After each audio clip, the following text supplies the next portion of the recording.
Welcome friends, যারা pensioner অথবা family pensioner তারাও কিন্তু 2025-26 অর্থবর্ষের জন্য বোনাস পাবেন। তবে আপনাদের ক্ষেত্রে এটা বোনাস বলা হয় না, এটাকে বলা হয় এক্স গ্র্যাসিয়া। এবার এক্ষেত্রে বেশ কিছু শর্ত আছে, আমি সেই বিষয়গুলি আলোচনা করব।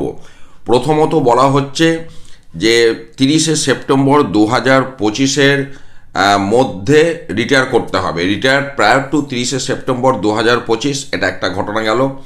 অথবা বলা হচ্ছে 30শে সেপ্টেম্বর 2025-এর পর কিন্তু 1লা সেপ্টেম্বর 2026-এর মধ্যে যদি কেউ রিটায়ার করে থাকেন অথবা কোনো কারণে মারা যান, এবং তারপরে শর্ত কি, basic pension plus dearness relief. Dearness relief মানে যেটা আমরা মহার্ঘ ভাতা বলি, আপনাদের ক্ষেত্রে মহার্ঘ ত্রাণ, অর্থাৎ পেনশনের যেটা বেসিক তার সাথে ডিয়ারনেস রিলিফকে যোগ করলে 31শে মার্চ 2026-এ সেটা 40,000 পর্যন্ত যদি হয়। তারপরেও একটা শর্ত আছে যে তিনি যদি কোনো কারণে বোনাস না নিয়ে থাকেন, অ্যাডহক বোনাস যদি না নিয়ে থাকেন, তাহলে তিনি এক্স গ্র্যাসিয়া হিসাবে 3,800 টাকা পাবেন। অর্থাৎ অনেকে দেখা যাবে যে এই যে 25-26 অর্থবর্ষে হয়তো 6 মাস চাকরি করেছিল এবং 6 মাস চাকরি করার সুবাদে তিনি বোনাসের জন্য এলিজিবল হয়েছেন, সেক্ষেত্রে তিনি পেনশনার হিসাবে আপনার এক্স গ্র্যাসিয়া কিন্তু পাবেন না। এটা এখানে বলতে চাইছে। পাশাপাশি বেসিক প্লাস ডিয়ারনেস রিলিফ এই দুটো যোগফল 31শে মার্চ 2026-এর তারিখে 40,000 পর্যন্ত হতে হবে। এই গেল মোটামুটি বিষয়টা। তো এটা পেনশনার, ফ্যামিলি পেনশনার প্রত্যেকেই পাবেন।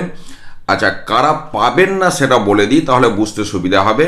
সেটা হচ্ছে pensioner who have migrated from Pakistan, political pensioners, special pensioners, war risk pensioners, এছাড়াও pensioners governed by the all India service rule.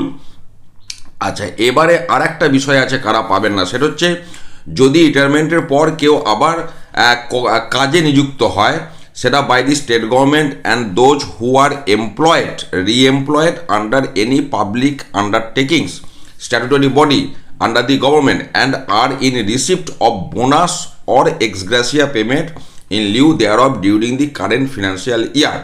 কাজে যদি কেউ রি-এমপ্লয়েড হয়, পুনরায় চাকরিতে কাজে যোগদান করেন, সেক্ষেত্রেও তিনি কিন্তু বোনাস পাবেন না। আচ্ছা, এরপরে যেটা কবে পাবেন সেটা একটু বলে দিই।